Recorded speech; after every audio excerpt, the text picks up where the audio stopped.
Hey guys, welcome back to D-Res. This is Neon. This is gaming news. This is going to be one of our gaming news bites on D-Res. If you haven't subscribed to the podcast yet, please do so. You can subscribe on Spotify, Amazon, iTunes, wherever you find finer podcasts, and also this one. Please consider supporting us on Patreon. We're going to rely more on Patreon to bring you content like this. It's a little outside of our wheelhouse, with our other channels. But yeah, we got a lot of gaming news for you today. We're going to talk about Humble Games imploding. We're going to talk about another Chibi Robo game, which I'm super excited about. We're going to talk about voice actors in video games going on strike. And we're going to talk about Skibidi Toilet for some reason, so stick around.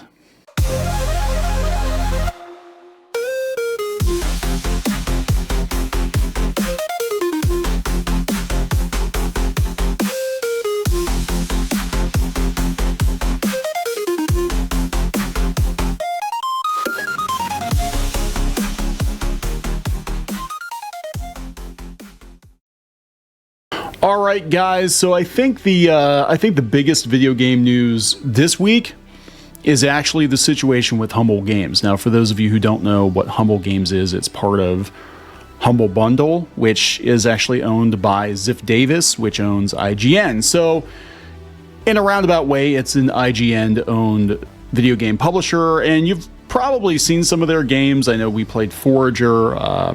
Hat in Time is one of those games that a lot of people point to when they talk about Humble Games. But yeah, so they were trying to sell this company off, Ziff Davis was, and then they decided to just shut it down. They laid people off, but they were pretty dishonest with both the employees and the media as to what was going on. They said that no, we're not laying people off, and then it turned out that yeah, they laid everybody off. They fired everybody, guys. So this is just another blow against the already ailing video game industry, but now it's hitting the indie space too. It's not just AAA. So this is coming from Insider Gaming, and then we'll go out to Inverse to hear more about the drama. This one is Insider Gaming. The Humble Games situation gets messier with claims of lies and damage control. So Humble Games has denied. Whoa, wait, they used AI. Okay, so we gotta go back to the original story, and then we're gonna look into this. So the original story was on Tuesday. It was revealed that layoffs were happening at Humble Games, a subsidiary of IGN. Despite many believing it was a closure of the publishing studio, the company put out a statement saying it was a restructure rather than a closure. Nearly 24 hours later, the situation is getting messier. So they lay everybody off. They said that they weren't actually laying everybody off. Now we are, and but we're still going to publish. I guess they're going to finish up the games that they have in the pipeline. But yeah, they fired everybody. They said it was a restructure rather than a closure, and they tried to sell it, but they didn't sell it. On Tuesday, former Humble Bundle creative lead Chris Radley posted on LinkedIn that what was happening was not a restructure of operations. This is a total shutdown of Humble Games. He said operations have been handed off to a third-party consultancy. No staff are left. Do not believe this AI written message by the parent company of Humble Games, Ziff Davis, who are trying to mitigate pushback. This was once again a failure of leadership across the board, and once again, hardworking, talented staff are paying the cost for their poor decisions. Every ex-employee is being gaslit by this narrative, and it's so disrespectful. What's more is the Aftermath. The Aftermath is a gaming website that I believe a bunch of former laid off, fired, whatever gaming journalists started, and I think it's paywalled. I will give them props for that. I mean, I know that we're critical of a lot of gaming news outlets for their biased, politically bent reporting, right? But at least they went out and they started their own thing. And I'll absolutely give them props for that. They said what's more is the Aftermath was sent a recording that confirmed that all current Humble Games projects would be handled by the PAL Group, a third-party company. And we did report this on actually the main Clownfish TV channel. Steve Horowitz, president of technology and shopping at Ziff Davis, said that the company failed multiple times to sell Humble Games before deciding to just shut it down. So nobody wants it. And this is a publisher that publishes a bunch of indie games, a bunch of Kickstarter games, and I think some of them are very good. Like I said, we've actually played Forager on the channel. I know we played Forager on the channel. It was actually very good. And they have some other games out there. I think Temtem, is that theirs? I think that's theirs too. Anyway, he went on to say the company has seen an additional millions increase in development expenses, leading to a very tough but necessary decision to restructure all of Humble Games. As such, we're going to use a third party to help us manage the slate moving forward. As a result, all roles within Humble Games are going to be impacted. Despite being called a restructure, there are no employees left at Humble Games. The company, for all intents and purposes, is no more aside from the name. Insider Gaming has once again reached out. They haven't gotten back to us, but here's the update. Humble Games has denied using AI to write the statement put out by the company regarding the layoffs and restructure. In addition to that, a spokesperson for the company said that Humble Games and Ziff Davis are not commenting further about the ongoing restructure at this time. So they tried to sell it first. And so for those of you who don't watch the main channel, we've been covering the situation with IGN and video game journalists. Basically, IGN gobbled up like a half a dozen video game websites earlier this year, and they laid a bunch of people off because redundancies. Because we really don't need this many gaming websites out there. And it's getting harder and harder to get found because, you know, we've talked about this. Speaking of AI, Google is making it very hard for websites to get found, right? They're actually giving people AI search result snippets, which pretty much, you know, eliminates the need to go out to the website. So it's impacting a lot of websites, and pop culture sites in particular are getting hit really hard. But yeah, so they bought Humble Bundle a couple of years ago, and they got Humble Games out of it, and now they're just firing everybody. Welcome to the video game industry in 2024. This is coming from Inverse. Humble Games restructure shows there's no easy answers to gaming's layoff crisis. Yeah, they said that they were actually an indie publisher with a shining track record. I can say that most of their games are pretty good, at least ones I've played. So they said they cite challenging economic times as the reason for its alleged restructure. It's not a restructure, it's a shutdown. A decision, it says, was made with the goal of ensuring the stability and support of our developers. Nope. Humble's employees tell a different story. They said that, yeah, it's a total shutdown. Posts by other employees seem to confirm that all 36 of Humble Games staff have been laid off. It's also backed up by an anonymous former employee who told Aftermath no one from Humble Games survived the layoffs, nor will they have anything to do with game launches moving forward. According to the same sources, Humble Games' trouble stemmed from Ziff Davis wanting to see an immediate increase in revenue after investing cash into a business, and unfortunately, that's not how games work. Well, I've gone on about this before in other podcasts, and the problem is these corporations want a profit, right? I mean, duh, you know, they do, but they want the money quickly. And I think this is why we're seeing an implosion in not just AAA gaming, not just gaming in general, but in streaming.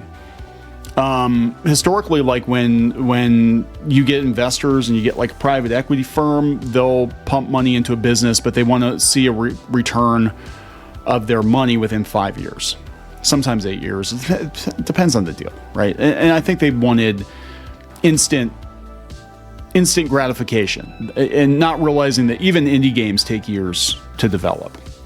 But this is what happened. They jumped into video game publishing thinking they were going to make a quick buck. They didn't. Now they're jumping out. Now, I don't know how some of these games are selling. I know Steam is very crowded right now, but again, a lot of their games, they were pretty good, and they had pretty good word of mouth. Now, that doesn't always translate into dollars, but I know some of their games were pretty popular. Inverse says the company insists that Humble Games is going through a restructure rather than closure. Aftermath has reportedly obtained a recording of a meeting, which they said that, yeah, this third party called it the PAL Group.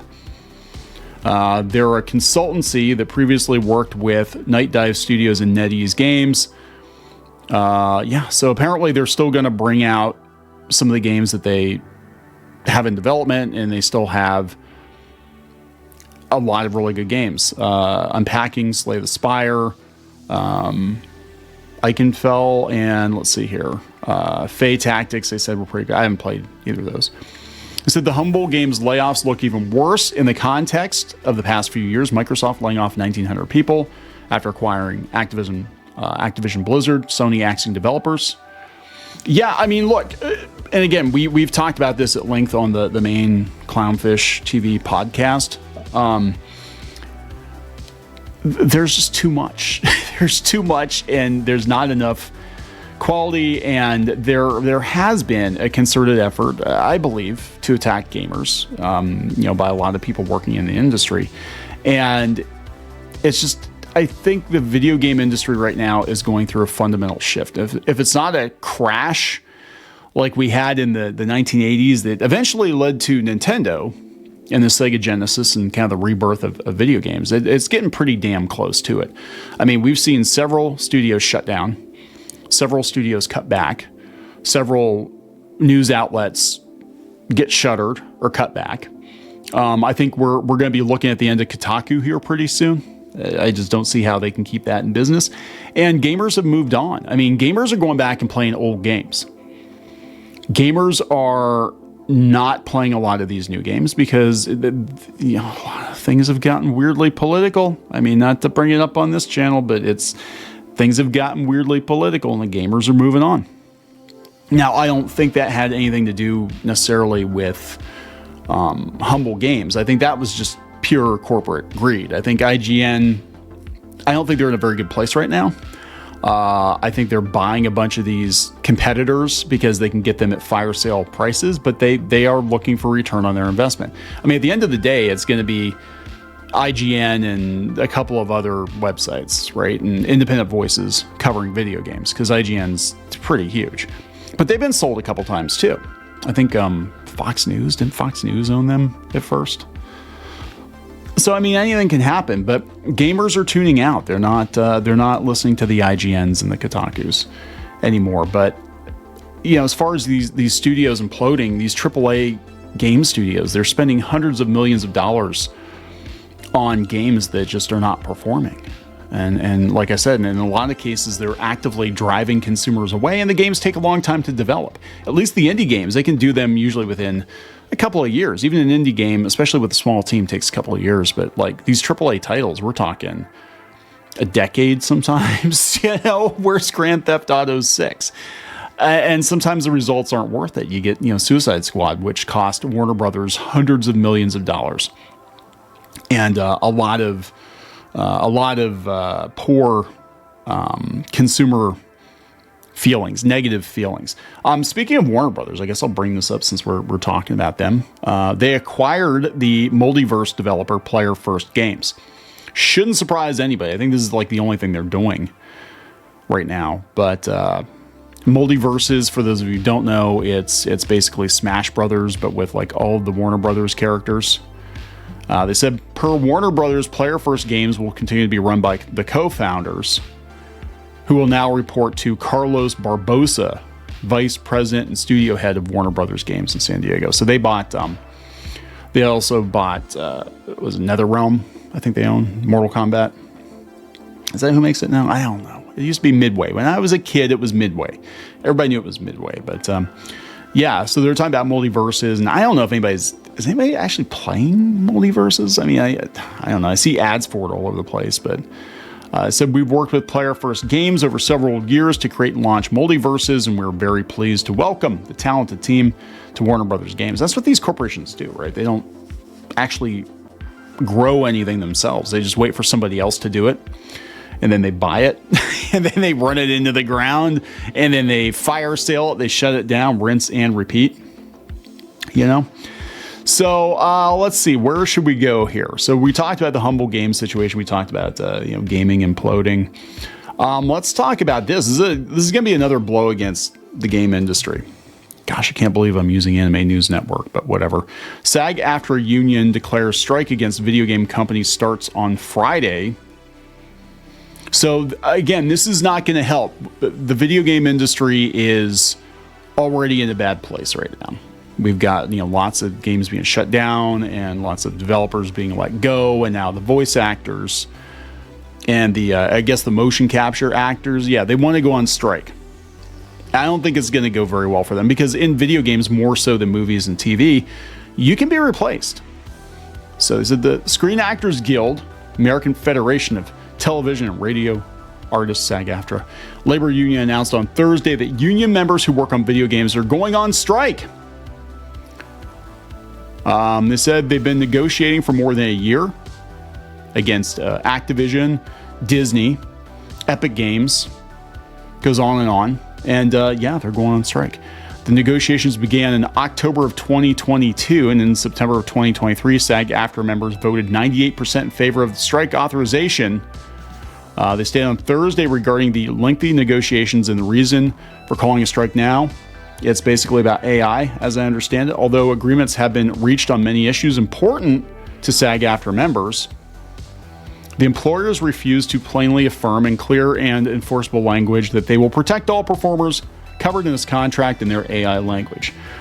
Again, video games, I think AI is going to be adopted a lot faster, and I think there's less of a need for voice actors. Especially if you're dealing with like NPC characters that you can just generate the voices on the fly. I think gamers will be more receptive to that. It's going to be a lot harder sell, I think, in Hollywood, but we're kind of blurring the lines between video games and movies now anyway, aren't we? We have a lot of the biggest movies out there being based on video game properties. We have CGI technology.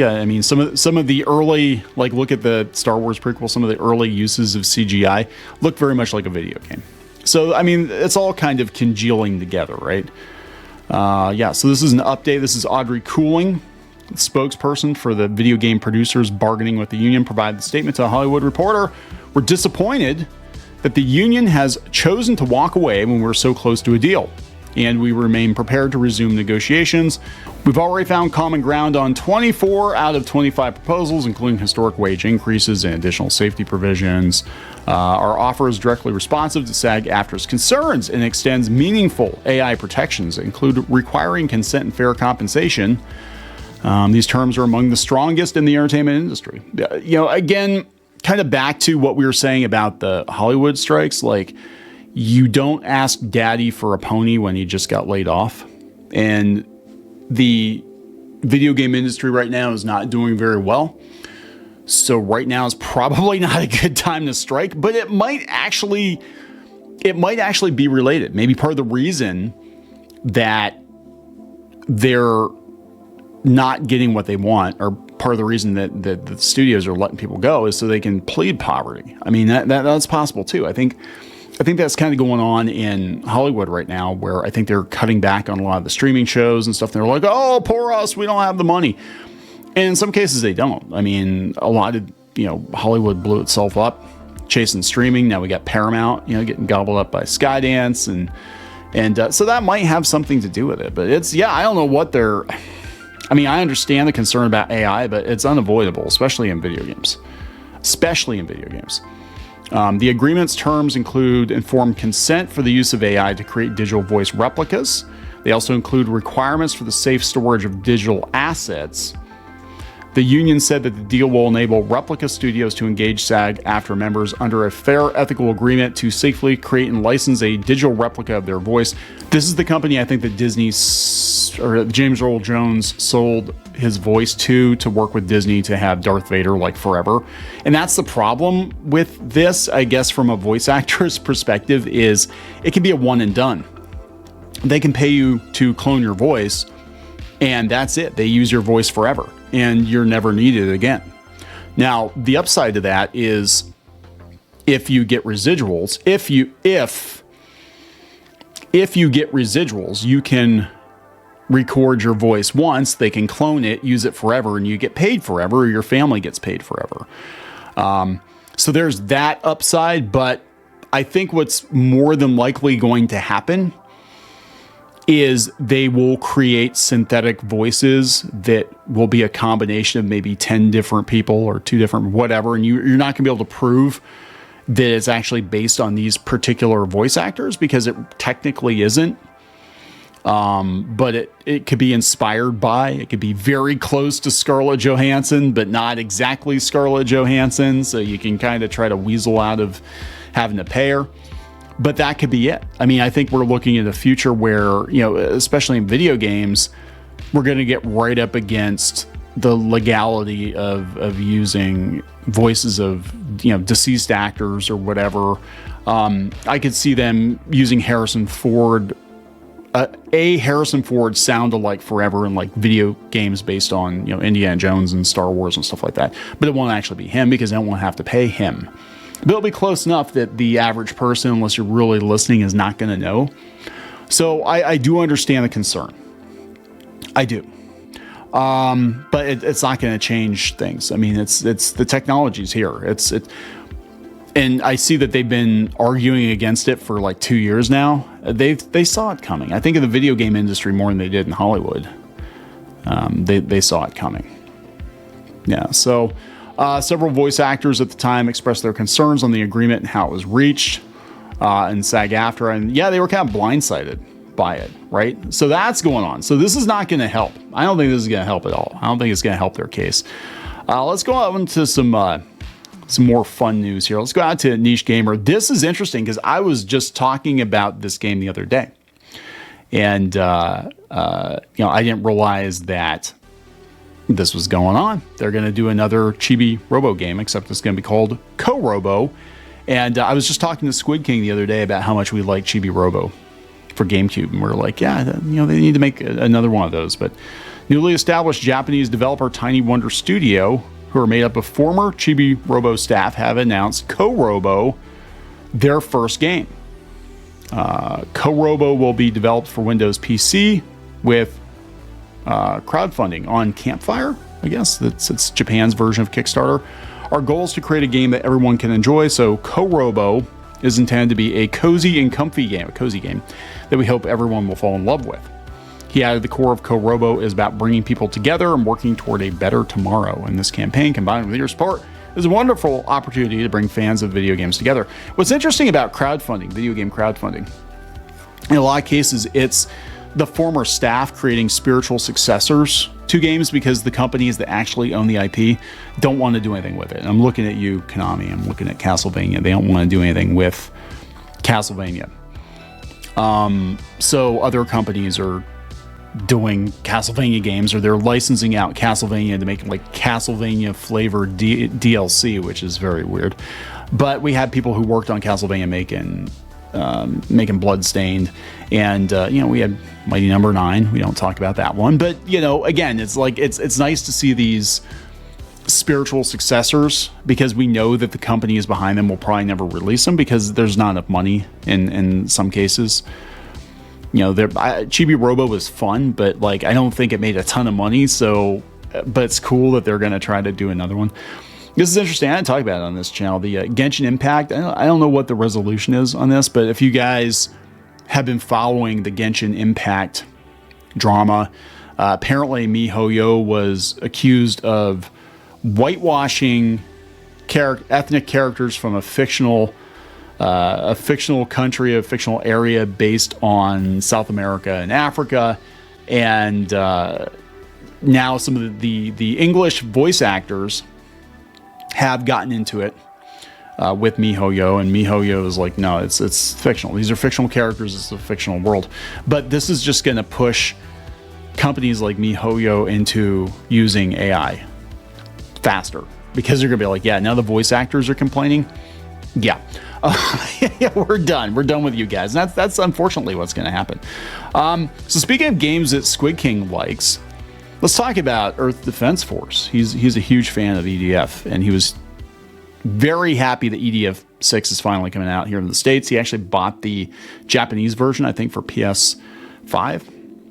But apparently there's some controversy. EDF 6 is review bombed on Steam for requiring Epic Games Launcher. Again, shout out to Niche Gamer. One of the best gaming websites out there. Yeah, so Sandlot's newly released EDF 6 has been taking a pummeling on Steam due to it requiring the Epic Game Launcher to play online. While the latest in the pulp action sci-fi shooting franchise can be played solo, playing online requires the Epic Games Launcher, which I know so many people love the Epic Games Launcher. It did not reveal that initially when the game launched. And we're seeing more and more of this, like with Helldivers and we had some other games. And I guarantee you, PalWorld, they're working with Sony now, and we talked about that in the last video. I guarantee you what's going to happen is Sony's going to eventually require a PSN login for PalWorld too. I mean, it's these once these corporations get involved in these games, it's all downhill. So requiring the Epic Game Launcher got heavy criticism from players due to the stigma that it acts as spyware and has numerous bugs. It's got problems. The Epic Game Launcher is being used for the first time in the series. Previously, it used the PlayStation Network for previous installments. At the time of writing, Earth Defense Force 6 has a mostly negative review on Steam. This comes after the blowback to Helldivers 2, after it added requiring a PlayStation Network account, despite many using Steam to play it. Yeah, I don't think that's really fair. I understand why they're doing it, though. They're basically harvesting your emails because they want to market to you later. And if they're kicking in money, millions of dollars, a lot of times, they'll help bankroll a game because they're looking to have access to your audience, right? I mean, it is what it is, and it sucks. I mean, I would love for games to be independently produced and released on discs, like actually on a floppy disk or on a freaking cartridge again, so you don't have to deal with this crap. I guarantee you, if the NES came out today, or the Sega Genesis came out today, it'd be the same thing. I could totally see, like, if the Sega Genesis were around today, Sega requiring everybody have a subscription to the Sega channel or some stupid thing to be able to play some of the games and get the DLC and all that. I guarantee you they would do it. I mean, they used to send us Nintendo Power magazines. It's kind of the same thing, right? They were marketing to us. You bought a Nintendo, you sent the warranty card in, you got Nintendo Power, where they'd market to you. Here's all the new games, and they're all great. Every Nintendo game in Nintendo Power, 5 out of 5. They're all fantastic. Even the shittiest games, they're all great because Nintendo Power said so. And Sega, they had a magazine too. They had Sega Vision, so it was the same thing. You send that card in. I think it was basically the same thing. It was kind of the 80s, 90s version of what they're doing now, but that's it. They want to market to you. So let's talk about where the hell this is. Skibidi Toilet, which everybody on the planet knows about, and I had to have my kids explain it to me. I'm like, okay, so let me get this straight.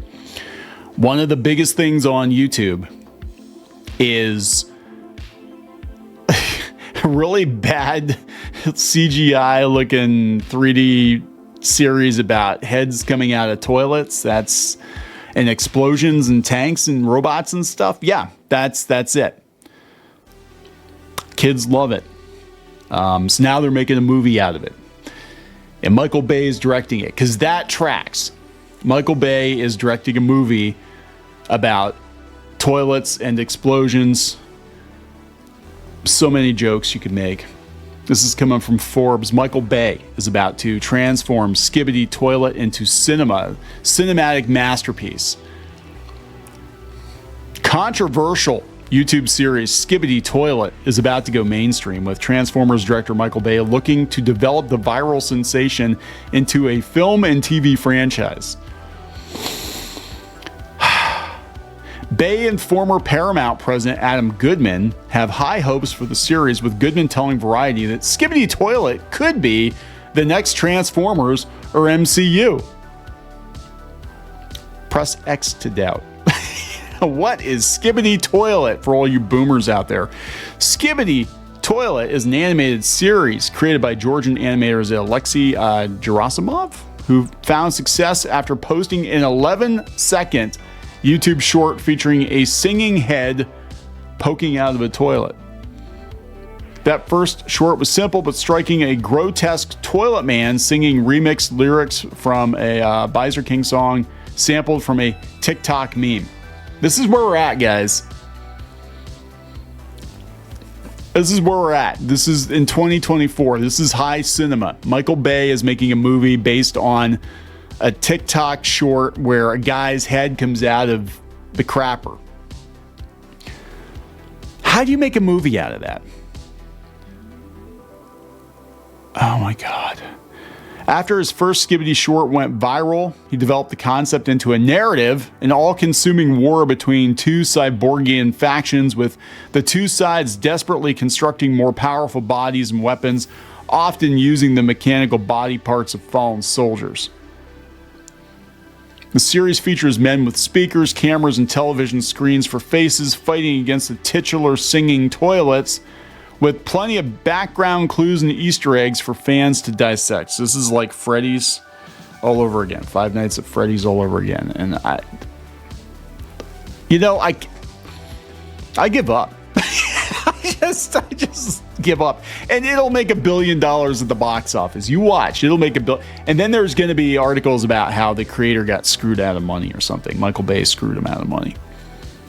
The series has proved surprisingly popular with children, which sparked criticism from many concerned parents startled by what they see on screen.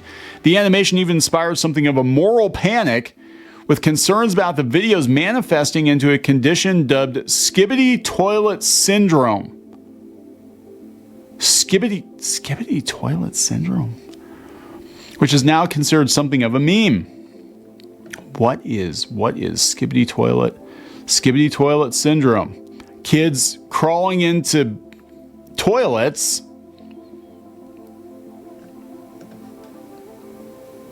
Well, according to knowyourmeme.com, Skibidi Toilet Syndrome is a fake syndrome and slang term referring to the perceived negative effects that watching too much Skibidi Toilet has on kids, supposedly causing them to act like Skibidi Toilet. The term was coined in July 2023 by Indonesian web users and spread online after several videos went viral showing young children imitating Skibidi Toilet by popping out of containers and singing the song. Syndrome inspired memes and some seemingly legitimate warnings from concerned parents online, urging parents not to let their children watch the series despite being a hoax. Oh my God. Okay.